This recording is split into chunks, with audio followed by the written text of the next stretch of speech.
اور اس ہت دھرمی کا نتیجہ 1918 کی وبا کے دوران پوری طرح سامنے آیا۔ ذرائع بتاتے ہیں کہ مصنف نے اس وبا کے آنے سے پہلے ہی پیشگوئی کر دی تھی کہ ہائنے مینڈن ڈیزیز کی دماغی قسم کی وبا آنے والی ہے، کیونکہ موسمی اور ماحولیاتی حالات ویسے ہی بن رہے تھے۔ اور جب واقعی وہ وبا آئی تو سرکاری حکام نے اپنی خفت مٹانے کے لیے کیا ہیلے بہانے تراشے۔ انہوں نے شروع میں تو اسے بوٹلزم قرار دے دیا۔ جی، میں نے بھی یہی پڑھا تھا، یہ ان کی بوکھلاہٹ کا ثبوت تھا۔ بوٹولزم کا تعلق تو خراب یا زہریلا کھانا کھانے سے ہوتا ہے۔ جب یہ جھوٹ پکڑا گیا کہ یہ کھانے کی خرابی نہیں ہے تو انہوں نے فوراً پرانی فائلوں سے انسیفلائٹس لیتھارجیکا کا لیبل نکالا اور اس بیماری پر چپکا دیا۔ حکام کا دعویٰ بڑا سیدھا سا تھا۔ وہ کہتے تھے کہ دیکھو، پولیو گرمیوں کے موسم میں ہوتا ہے، بچوں کو متاثر کرتا ہے اور ریڑھ کی ہڈی پر اثر کرتا ہے، جبکہ اس کے برعکس انسیفلائٹس سردیوں میں ہوتا ہے، بڑوں کو متاثر کرتا ہے اور دماغ پر اثر کرتا ہے۔ اس لیے یہ دونوں بالکل الگ بیماریاں ہیں۔ لیکن پھر کچھ کیسز ایسے آنا شروع ہو گئے جنہوں نے ان کے اس صاف ستھرے اور من گھڑت اصول کی دھجیاں اڑا دیں۔ یعنی گرمیوں کے موسم میں بڑوں کو دماغی علامات ظاہر ہونا شروع ہو گئیں۔ اب اصولی طور پر ڈاکٹروں کے پاس کوئی راستہ نہیں بچا تھا سوائے اس کے کہ وہ اپنی غلطی تسلیم کرتے۔ لیکن ایسا نہیں ہوا۔ جی، ذرائع میں یہاں ایک فرانسیسی ڈاکٹر نیٹر کا ذکر ملتا ہے جس نے اس صورتحال سے نمٹنے کے لیے ایک ایسی عجیب و غریب منطق پیش کی جو عقل انسانی کو دنگ کر دیتی ہے۔ وہ تاش کے پتوں والی حیران کن مثال۔ بالکل، میں چاہتی ہوں کہ ڈاکٹر نیٹر کی اس مثال پر ذرا تفصیلی روشنی ڈالی جائے۔ ڈاکٹر نیٹر کی وہ تاش کے پتوں والی مثال میڈیکل لاجک اور انسانی ضد کی تاریخ کا سب سے مضحکہ خیز واقعہ ہے۔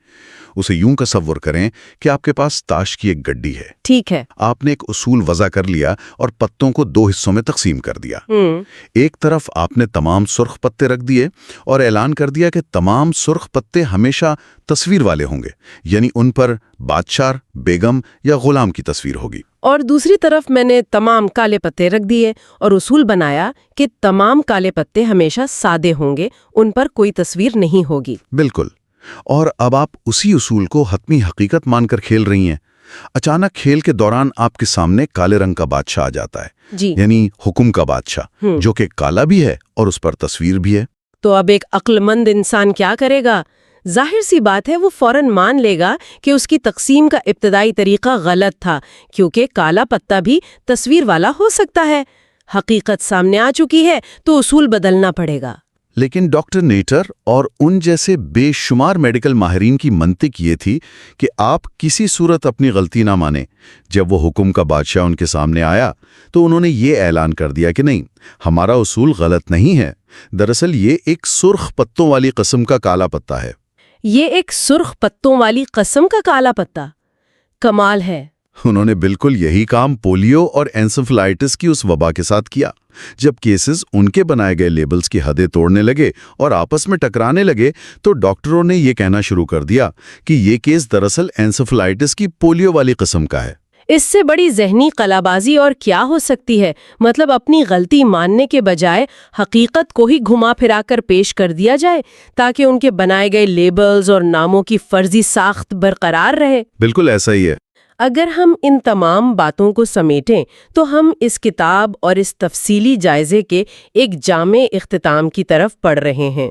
مجھے اس مصنف کی حالت پر حیرت اور کسی حد تک ترس بھی آتا ہے جسے ایسے ضدی اور لکیر کے فقیر ساتھی ڈاکٹروں کا سامنا کرنا پڑا۔ اور ذرائع میں ایک واقعے کا ذکر ہے جس سے مصنف کی اس شدید مایوسی کا اندازہ ہوتا ہے۔ یہ واقعہ میڈیکل سوسائٹی کی ایک میٹنگ کا تھا جہاں مصنف اپنا یہی نظریہ پیش کر رہا تھا۔ آپ اس کرسچن سائنٹسٹ اور دانت کے درد والے واقعے کی بات کر رہے ہیں؟ جی بالکل۔ یہ اس بات کا ثبوت ہے کہ جب کوئی معاشرہ اپنے نظریات میں اندھا ہو جائے تو وہ سچی بات کو بھی مذاق میں اڑا دیتا ہے۔ ہوا کیا تھا اس میٹنگ میں؟ جب مصنف نے میٹنگ میں یہ سنجیدہ بحث چھیڑی کہ ڈاکٹروں کو نام، خیالات اور حقائق میں فرق کرنا چاہیے تو وہاں موجود ایک اعلیٰ عہدیدار نے مصنف کا مذاق اڑانے کی کوشش کی۔ اس دور میں کرسچن سائنٹسٹ ایک ایسا فرقہ تھا جو جسمانی بیماریوں کی حقیقت سے ہی انکاری تھا۔ جی، تو اس عہدیدار نے طنز کرتے ہوئے کہا کہ صرف ایک کرسچن سائنٹسٹ ہی دانت کے درد کی حقیقت سے انکار کر سکتا ہے، کیونکہ مجھے خود اس وقت دانت میں شدید درد ہو رہا ہے اور میں جانتا ہوں کہ یہ ایک ٹھوس حقیقت ہے۔ یہ تو بالکل وہی بات ہوئی کہ مصنف کی بات کو سمجھے بغیر اس پر ایک سستا سا جملہ کس دیا جائے۔ مصنف تو درد کے احساس سے انکار ہی نہیں کر رہا تھا۔ ظاہر ہے درد کا ہونا تو ایک واقعہ ہے، ایک ہیپننگ ہے۔ مصنف کا موقف یہ تھا کہ دانت کا درد کا جو تصور یا لیبل ہم نے ذہن میں بٹھا لیا ہے وہ محض ایک لفظ ہے، وہ بذات خود کوئی مادی شے نہیں ہے جسے لیبارٹری میں رکھا جا سکے۔ بالکل، اور اسی مجموعی مایوسی کے عالم میں مصنف کو یہ تحریر لکھنی پڑی۔ اسے ایک ایسی تھیوری آف میڈیکل ڈائگنوسس کی شدید ضرورت محسوس ہوئی جہاں ڈاکٹرز الفاظ کی غلامی کرنے کے بجائے مریض کے حقیقی حالات اور حقائق کو سمجھیں۔ اور یہ محض گزرے ہوئے کل کی بات نہیں ہے۔ ذرائع کے بالکل آخر میں ڈاکٹر سائمن فلیکسنر کا جو اقتباس دیا گیا ہے وہ اس مسئلے کی سنگینی کو آج کے دور میں بھی نمایاں کرتا ہے۔ جی، ڈاکٹر فلیکسنر راک فیلر انسٹیٹیوٹ کے ایک انتہائی مشہور محقق تھے۔ انہوں نے نہایت فخر سے اعلان کیا کہ وہ اب بھی اپنے لیبلز پر قائم ہیں اور ان کا ماننا ہے کہ وبائی انفلوئنزا اور انسیفیلائٹس بالکل الگ اور ٹھوس وجود رکھنے والی بیماریاں ہیں۔ یعنی اتنی طویل تاریخی بحث، اتنے شواہد اور وباؤں کے تلخ تجربات کے باوجود میڈیکل اسٹیبلشمنٹ آج بھی اپنے ان فرضی لیبلز کو چھوڑنے کے لیے تیار نہیں جنہیں انہوں نے خود تراشا تھا۔ یہ واقعی اس پوری کتاب کا ایک حتمی اور فکر انگیز نچوڑ ہے۔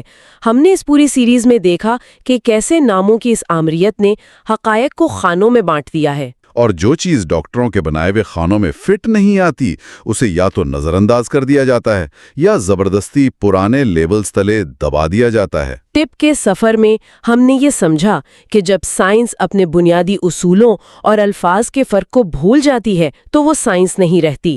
یہ اس کتاب کا اور اس تفصیلی جائزے کا ایک باقاعدہ اختتام ہے، ایک بہت ہی جامع اختتام۔ لیکن اس اختتام پر ہم سننے والوں کے لیے ایک ایسا سوال چھوڑنا چاہتے ہیں جو اس جائزے کے حدود سے ذرا آگے کی سوچ کا تقاضا کرتا ہے۔ وہ کیا؟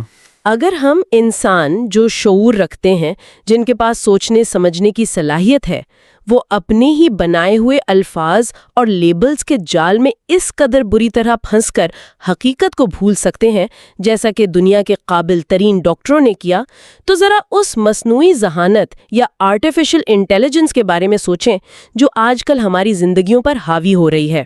یہ ایک بہت گہری بات ہے۔ ہم ان مشینوں اور کمپیوٹرز کو انسانی زبان، انہی الفاظ اور انہی لیبلز کی بنیاد پر ٹرین کر رہے ہیں۔ تو مستقبل میں وہ مصنوعی ذہانت کیسی حقیقت تخلیق کرے گی؟ کیا وہ ہمارے دیے گئے ان جھوٹے اور محدود لیبلز کو ہی کائنات کی حتمی حقیقت مان لے گی؟ کیا ہم اپنی یہ خامی، یہ الفاظ کی آمیریت کا وائرس انجانے میں مشینوں کے اندر بھی منتقل کر رہے ہیں؟ یہ ایک ایسا سوال ہے جو آنے والے کل کا فیصلہ کرے گا۔ اس پر ضرور غور کیجیے گا۔ امید ہے کہ سننے والوں کے لیے اس کتاب کا یہ تفصیلی جائزہ انتہائی معلوماتی اور دلچسپ رہا ہوگا۔